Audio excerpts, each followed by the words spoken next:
Ini mahal kalimatnya. Ya, kalian itu benar-benar umat terbaik yang pernah terlahir dan berkehidupan di muka bumi. Jadi teladan. Nah, bagaimana mereka menjadi umat terbaik itu? Ketika mengambil spirit dari Al-Quran dan menerapkan kurikulum yang ada di Al-Quran pada kehidupannya. Yang pertama, kita coba di brainstorming dulu, coba digali dulu cara berpikir kita supaya benar menempatkan Al-Quran itu sebagai mukjizat, bukan sekedar kita bacaan.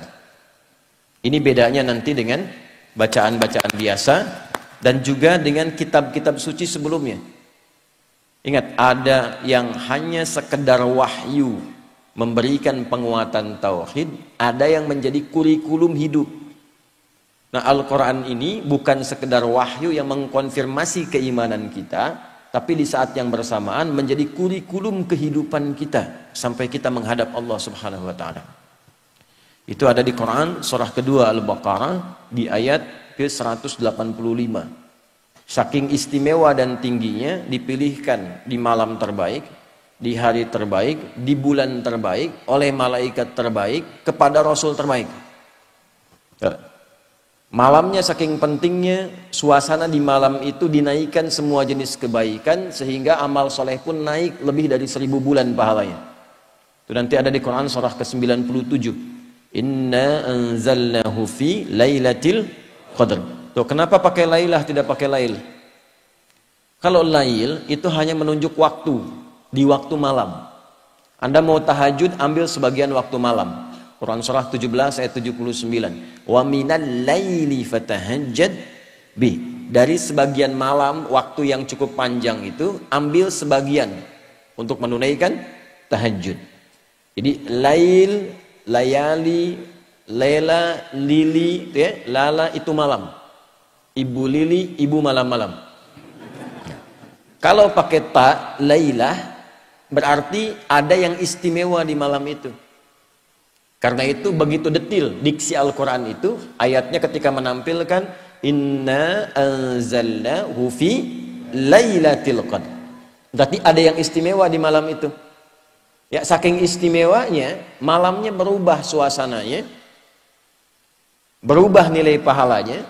Wa ma adraka ma lailatul qadr. Lailatul qadri khairum min alfi syahr. Bukan 1000 bulan ya, lebih dari 1000 bulan. Nanti bergantung kadar keikhlasan. Kalau yang berhitung 1000 bulan ya dikasihnya 1000 bulan. Ya, kalau tidak pernah berhitung, Allah berikan pahala tanpa hitungan. Harinya ketika turun itu Jumu'ah, menjadi sayyidul ayyam. Bulannya Ramadan, syahrul Ramadan alladzi unzila fihil Quran. Malaikatnya ketika menerima Al-Quran langsung berubah jadi sayyidul malaikah. Ya, Jibril, Ruhul Amin. Nabi ketika menerima itu menjadi sayyidul anbiya'i wal mursalin. Tidak ada yang menerima Al-Quran dalam suasana apapun kecuali berubah jadi istimewa. Rasulnya jadi istimewa, malamnya istimewa. Tadi Al-Qadar, malamnya diberkahi. Nanti surahnya Ad-Dukhan, surah ke-44 itu ya. Ya, inna anzalnahu fi lailatin mubarakah. Anda bayangkan. Kemudian turun di Mekah. Nah, ini yang mau saya tunjukkan keistimewaannya. Mekah itu jangan dibayangkan saat ini yang ramai, maju, banyak hotelnya dan sebagainya. Ini saya ilustrasikan ya Bu Pak. Ini kanan, ini di kiri ini. Ini tisu biarkan saja. Ini lembah. Ya, ini lembahnya nih. Lembah ini kalau kita membaca dari segi sejarah, peta-peta masa lalu, itu tidak akan pernah keluar dari keterangan Al-Quran. Biwadin ghairi dhi zara'in inda baitikal muharram. Tanahnya tandus, batuannya pekat, tumbuhan jarang tumbuh. Terisolasi keadaannya. Di situ ada yang mulia. Kalaulah tidak ada kemuliaan Al-Bait, Baitullah, kalau nggak ada Ka'bah ini selesai. Diliputi oleh padang pasir, Sahara yang luas. Ini diapit oleh dua kekuatan besar. Di sini ada Romawi dengan imperiumnya. Ya, saking dahsyatnya Romawi, kalau Bapak Ibu nanti ada sempat waktu mengunjungi, itu terbentang Mediterania, ada laut besar Mediterania, dari Italia ke Libya, Tunisia sampai ke Turki itu sampai sekarang arsitektur bangunannya peninggalan Romawi masih ada. Saya pernah cukup lama di Tripoli di Libya.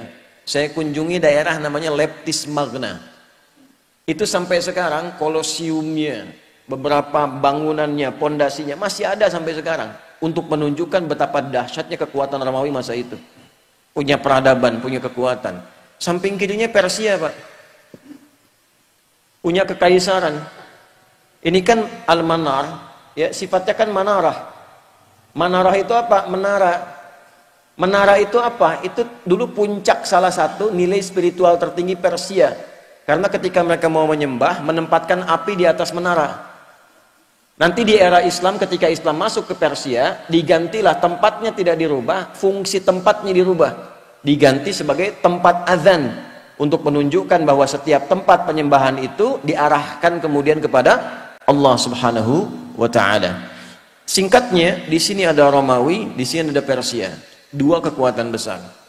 Pertanyaan saya, kenapa Qur'annya turunnya di tempat titik yang tadi disebutkan, yang tandus, yang peradaban belum muncul, yang penduduknya sebagian besar pada masa itu banyak yang berbuat kriminal, pemabuk banyak.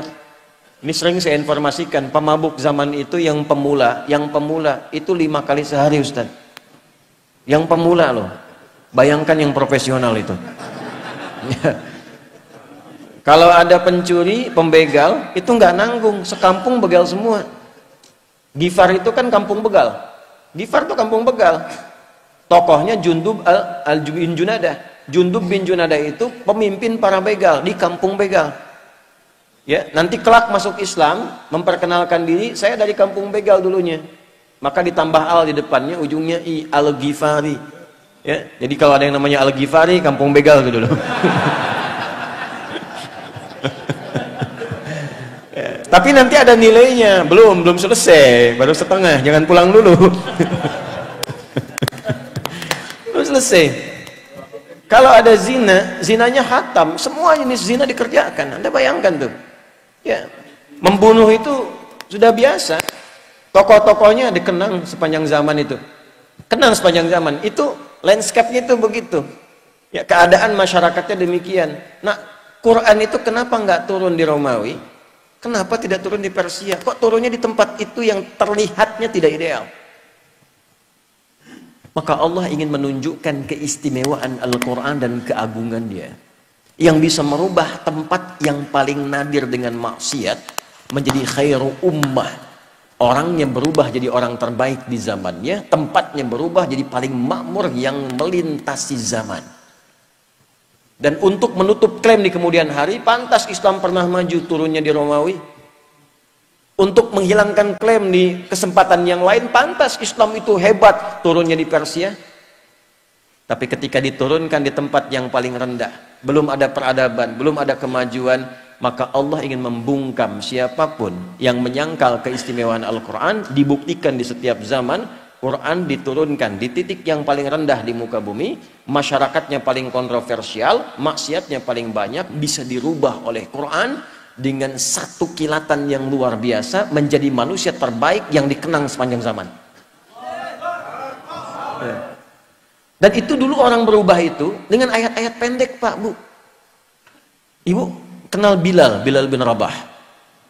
Ayo, kenal di mana itu? Atau ya. Bilal itu kan hafalnya baru Al-Ikhlas coba. Tapi kekuatan Al-Ikhlas itu bisa menajamkan hatinya, pikirannya, dan memberi kekuatan pada fisiknya. Diseret oleh tuannya ke tanah lapang yang luas, dalam suasana panas yang tidak biasa. Saya ilustrasikan ya, panas di kita ini masih ada uapnya. Jadi kalau panas kita keluar keringat. Di Timur Tengah itu uapnya tipis, kalau betul-betul panas bisa hilang uap. Kalau hilang uap bukan keringat, itu langsung berubah jadi hitam. Karena uapnya tipis. Jadi kalau Anda simpan kerupuk, kalau di sini mengkerut, di sana terbakar. Ya. Dipanaskan batu, disimpan di dadanya, dalam suasana panas, dicambuk, dikatakan irtad, Jawabannya apa? Ahad, irtad, ahad, irtad, ahad. Ya, kamu murtad, ahad. Enggak, Tuhan saya esa, qul huwallahu ahad. Itu kalimat satu kata di surat Al-Ikhlas menajamkan hatinya, menguatkan pikirannya, memberikan semangat luar biasa pada fisiknya. Dan datang anugerah Allah. Umar itu cuma 2 huruf berubahnya. Siapa Umar sebelum masuk Islam tuh? Anda paham semua, baca sirahnya, baca sejarahnya. Jangan dilihat Umar sekedar setelah masuk Islamnya, lihat perubahannya. Bagaimana Al-Quran merubah pribadi seseorang menjadi istimewa. Itu kedahsyatan Al-Quran. Umar kan dulu luar biasa sebelum masuk Islam, bahkan berkeinginan membunuh Nabi kan. Di perjalanan yang sangat luar biasa, sebelumnya Nabi doakan diantara 2 Umar kan, memohon pada Allah kebaikan. Di perjalanan hanya mendapatkan informasi saudarinya masuk Islam. Saat sampai ke tempatnya hanya terdengar 2 kalimat dulu tuh, Toha. Anda bayangkan, Toha itu menajamkan sanubarinya, merasakan frekuensi getaran yang tinggi, itu memperlemah semangat buruknya, tiba-tiba tergetar dan berubah jadi baik. Cuman dengan Toha jadi mulia. Anda sudah Al-Kahfi, sudah Yasin, sudah Baqarahan tuh, belum bisa berubah juga. Nah, ini faktornya apa? Kenapa orang dulu mendapatkan cahaya Quran begitu dalam dan merubah tampilan jadi istimewa dan langsung turun kesaksian Allah? Yang mahal tuh ini. Nanti pindah ke Quran surah ketiga Ali Imran ayat 110. Persaksiannya langsung menggunakan bentuk fi'il madhi untuk memberikan inspirasi mudhari. Kuntum khaira ummatin ukhrijat linnasi ta'muruna bil ma'ruf wa tanhauna 'anil munkar wa tu'minuna billah. Ini mahal kalimatnya. Ya, kalian itu benar-benar umat terbaik yang pernah terlahir dan berkehidupan di muka bumi. Jadi teladan. Nah, bagaimana mereka menjadi umat terbaik itu? Ketika mengambil spirit dari Al-Quran dan menerapkan kurikulum yang ada di Al-Quran pada kehidupannya. Jadi Al-Quran itu saking istimewanya bukan sekedar bacaan Pak Ibu. Membaca itu adalah membuka pintu untuk mengetahui isinya. Nah, Al-Quran itu nanti ada 3 level. Level bacaan, level pemahaman, level pengamalan. Saat membaca itu untuk tahu isinya, untuk dipahami. Makanya kalimat pertamanya ikra. Ikra itu belum menuntut paham dari qiraah. Ya, ketika ada qiraati, ada ikra dan turunannya, kan kita tidak diminta memahami. Di mana-mana orang baca pertama kali itu untuk bisa baca, tidak dituntut paham. Itu hukum standar. Setelah itu memahami. Maka pindah ke tilawah. Tilawah itu, Bapak Ibu sekalian, bukan sekedar baca, tapi membaca, memahami apa yang dibaca. Setelah periode Nabi diisi dengan wahyu, setelah itu dialihkan tahapnya dari qiraah ke tilawah. Ketika ada praktek ibadah dan muamalah, langsung berubah jadi tilawah. Bukan qiraah lagi. Ya, contoh, sholat ini. Sholat itu ketika ayatnya turun berupa perintah penunaian, itu iringan kalimatnya bukan qiraah lagi, tapi tilawah. Buka Quran surah ke-29, Al-Ankabut ayat ke-45. Saya yakin umumnya jamaah hafal tengah-tengahnya, tapi awalnya jarang dibaca. Ini yang tengahnya nih. Innas sholata tanha. Apa awal ayatnya? Tuh, kan? Awal ayatnya utdu ma uhiya ilaika minal kitab wa aqimis shalah. Innas sholata tanha 'anil fahsya'i wal munkar. Utdu kata perintah dari kata tilawah. Tala yatsdu tilawatan utlu. Wahyu pertama, iqra bismi rabbikal ladzi khalaq. Setelah terkumpul wahyu ada perintah ibadah, utslu. Apa bedanya qiraah dengan tilawah? Kenapa turun qiraah di awal iqra bukan utslu? Karena qiraah itu hanya perintah untuk menghadirkan apa yang diingat atau membaca yang di hadapan tanpa menuntut memahami apa yang dibaca itu. Kenapa wahyu pertama itu iqra bukan utslu? Karena Nabi Muhammad itu jangankan paham, baca aja nggak bisa. Gitu. Salah kalau tilawah di awal utslu, itu menunjukkan ada bacaan. Makanya Nabi mengatakan iqra ma'ana biqari. Saya nggak bisa baca, saya nggak punya hafalan, saya nggak pernah sekolah, saya nggak punya guru. Kenapa dibuat Nabi itu oleh Allah ditetapkan ummi? Untuk menunjukkan Qur'annya orisinil bersumber dari Allah.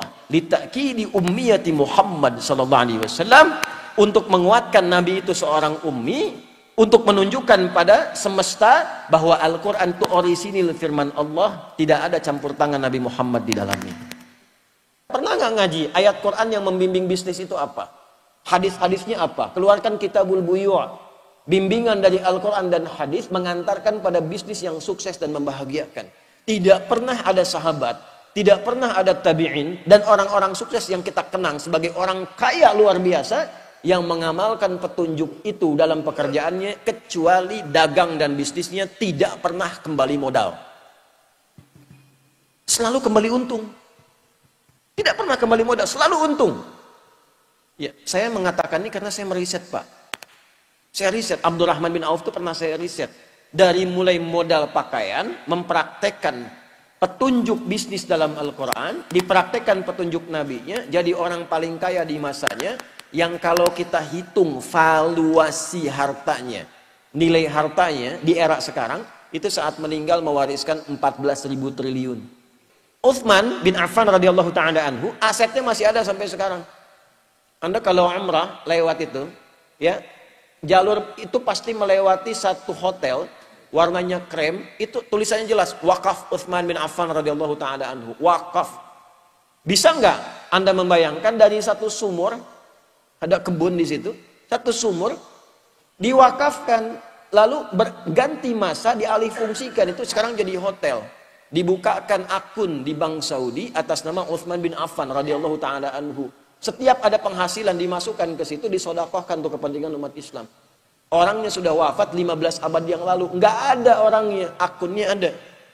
Kita orangnya ada, akunnya nggak ada. Ada cek.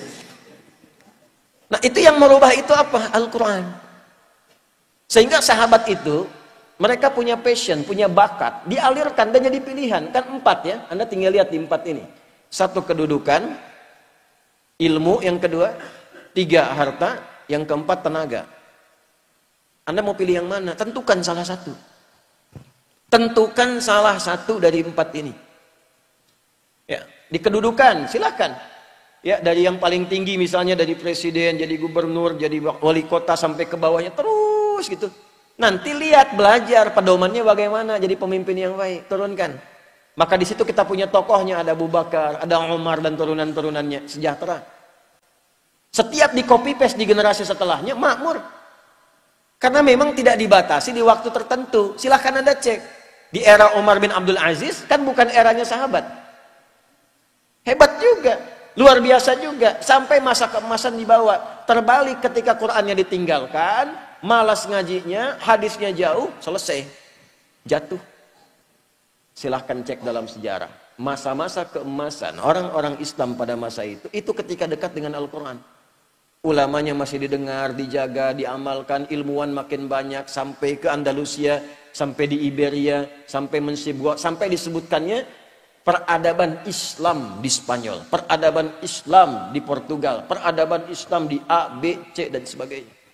Kapan? Ketika dekat dengan Al-Quran. Ketika Qurannya mulai jauh, mulai sibuk dengan dunia, jatuh. Nah ini yang mau saya tekankan di bagian yang pertama. Ilmu silahkan, kita punya tokohnya. Ada Ali bin Abi Thalib, ada sahabat Abu Hurairah radhiyallahu taala anhum jami'an. Ya. Kemudian di babnya apa lagi? Harta, ada Utsman bin Affan, Abdurrahman bin Auf, ada Talhah dan sebagainya. Bab tenaga siapa? Ada Bilal bin Rabah. Apa Bilal pernah dikenal sebagai crazy rich di zaman Nabi? Tidak. Bagawan pengetahuan? Tidak. Punya kedudukan? Tidak. Apa pekerjaannya? Adzan. Tapi pernah nggak Anda mendengar begini? Bilal cemburu pada hartanya Utsman. Pernah? Tidak. Bilal cemburu pada ilmunya Ali. Pernah? Tidak. Kenapa? Karena mereka sudah memutuskan pilihan. Saya memilih yang ini sebagai bekal pulang kepada Allah. Jadi nggak ada cemburu pada yang lain karena punya jalan hidup. Saya memilih adzan. Kenapa? Karena saat adzan Allahu Akbar, Allahu Akbar. Begitu selesai Nabi komen, aku mendengar suara tapak kaki Bilal itu di taman surga. Dan dari teriakannya itu dipanjangkan lehernya, kata kiasan. Maksudnya diberikan keutamaan dari suara adzannya. Bilal begitu dengar, adzan aja saya udah ke surga. Ngapain saya capek kayak Utsman tuh kan? Makanya beliau pilih itu. Jadi kebanggaan. Anda bayangkan, setelah Nabi meninggal, itu dikejar-kejar, dicari Pak Bilal ada di mana. Sembunyi mempertahankan passionnya. Sembunyi, ditawari ketua Mahkamah Agung. Tuh. Anda bayangkan, itu kan penawarannya tinggi, itu hakim agung tertinggi, ditawarin, ngumpet di pedalaman. Akhirnya karena nggak bisa, bagaimana dirayunya? Azan aja deh. Baru mau datang. Jadi tapi begitu sampai asyhadu anna Muhammad Rasulullah, pingsan. Karena membayangkan kenangan bersama Nabi, membayangkan keutamaan. Akhirnya balik lagi. Jadi kebanggaan. Rizki kan sudah teratur. Asal Anda bergerak, Allah kirimkan. Profesi itu kan cuma perbedaan dalam mencarinya saja. Yang dosen, yang arsitek, yang dokter, itu cuma perbedaan dalam mencarinya. Kuota rizkinya teratur. Walladzi qaddara fahada. Telah ditetapkan, diberi petunjuk, tinggal ikhtiar, rizki dapat. Jadi biasa-biasa saja. Orang dulu tuh biasa-biasa saja, menganggap Abdurrahman bin Auf biasa-biasa saja.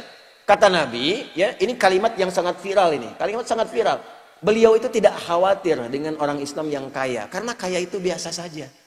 Yang khawatir itu yang tak mampu memanage kekayaannya. Jadi biasa-biasa saja, tidak usah berlebihan. Sama saja dengan yang ngambil tenaga, dengan yang ngambil ilmu, dengan yang ngambil kedudukan. Yang membedakan cara memanage, cara mengolahnya. Kalau kita punya fikihnya jadi kebanggaan. Oh, Bapak cuma adzan? Iya. Saya punya sanad ke Bilal bin Rabah. Bacakan hadisnya. Dan itu kan jadi kebanggaan tersendiri. Fikihnya ada, jalannya ada. Nah, ini yang ingin saya tekankan dari nilai-nilai Al-Quran.